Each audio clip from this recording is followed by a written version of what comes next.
बात करेंगे जेओआईटी post code संख्या 817 की सीटों को लेकर, क्योंकि जो सीटें घटाने की बात की जा रही है, 556 की सीटें जो शिफ्ट होनी है, उन सीटों को लेकर सस्पेंस बन गया है। और इस पर हमीरपुर कर्मचारी चयन आयोग ने बाकायदा कार्मिक विभाग यानी कि राज्य सरकार को चिट्ठी लिखकर कहा है कि जो सीटें 556 की होल्ड करनी है, जिस पे हाई कोर्ट ने कहा, जिस पर हाई कोर्ट मानने को तैयार हो गया राज्य सरकार के सिफारिश पर, राज्य सरकार के आग्रह पर।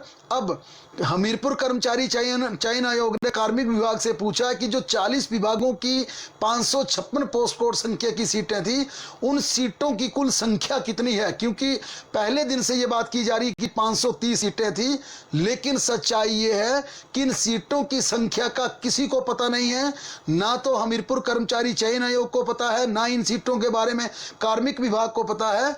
यही वजह है कि आज कार्मिक विभाग ने स्टाफ सिलेक्शन कमीशन हमीरपुर को कहा है कि आप खुद विभागों को चिट्ठी लिखकर पूछिए, जिन विभागों की ये पोस्ट थी जो 556 के लिए रिक्वेजिशन के लिए भेजी गई थी, आप उन डिपार्टमेंट से पूछिए कि कितनी कितनी आपकी सीटें थी।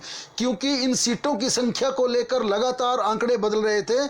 अब अंततः यही तय हुआ है कि डिपार्टमेंट से पूछा जाएगा ये कितनी सीटें थी। कुल सीटों की बात की जाए तो 1867 ये सीटें थी। इन सीटों में 530 सीटों को घटाने की बात की जा रही थी, यानी कि 1367 सीटों का यहां पर रिजल्ट घोषित करने की बात कही गई थी। लेकिन आज ये नया खुलासा हुआ है कि जब तक तमाम विभागों से, जो संबंधित विभाग हैं, 556 की जो ये सीटें थी, उन तमाम डिपार्टमेंट से जब तक ये आंकड़ा, स्टीक आंकड़ा नहीं आता, तब तक अगली प्रक्रिया नहीं होगी। क्योंकि ये संख्या 500 भी हो सकती है, 510 भी हो सकती है, 20 भी हो सकती है, 30, 40, 50 कितनी भी हो सकती है।